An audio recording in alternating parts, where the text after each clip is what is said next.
بسم الله والصلاة والسلام على رسول الله. اللهم صل وسلم وبارك على سيد محمد. رب اشرح لي صدري ويسر لي أمري واحلل عقدة من لساني يفقهوا قولي.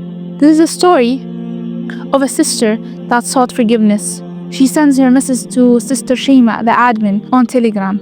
She says, please pass my message to Brother Muhammad Hijazi. Assalamu alaikum wa rahmatullahi wa barakatuh. Dear Muhammad Hijazi, I came to know about you through a video by a Sudanese brother on Instagram where he mentioned your name. Immediately, I searched for you on YouTube and it was as if I had found my long lost treasure. For the past 22 years, I have been lost in confusion, sins, dhunub khalawat, sins committed in private, indulging in inappropriate content, TV series, songs, and a life devoid of remembrance of Allah subhanahu wa ta'ala.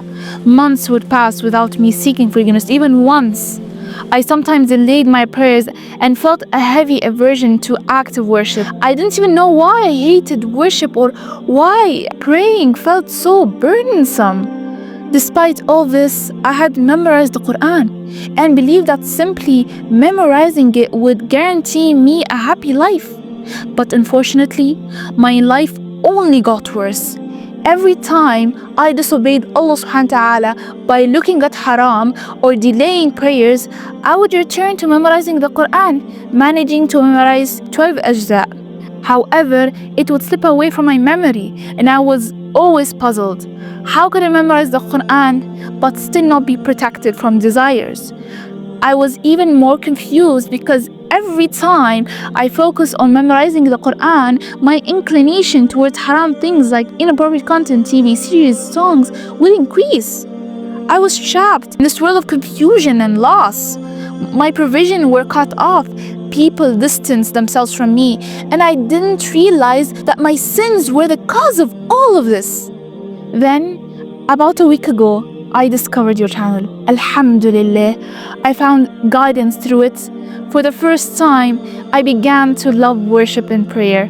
I started striving to make istighfar, seeking forgiveness, reaching 10,000 daily. Yesterday, I managed to do 30,000 and today 20,000. Alhamdulillah. During this past week, I haven't memorized any Quran, but subhanallah, I felt immense happiness and a newfound passion for worship.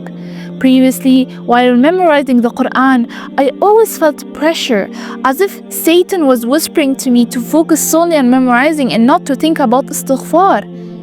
I am a mother of 4 small children and I'm always busy. I used to pressure myself to memorize the Quran, hoping that Allah subhanahu wa ta'ala would have mercy on me, forgive me and admit me to paradise. I believed that by binding myself to this goal, I would achieve happiness in both this world and the hereafter. But despite all my efforts, I never felt the effect of Quran memorization in my heart or a positive change in my life. Instead, things worsened. I experienced tightness, distress, and financial losses. Every time I tried to start a business, I failed. Now, I want to stay on this path of making excessive istighfar and stop focusing on memorizing the Quran because I find it difficult and burdensome.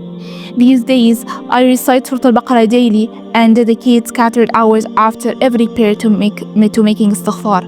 I used to think that memorizing the Quran will bring me closer to Allah subhanahu wa ta'ala, make Him love me, provide for me, and bring me happiness.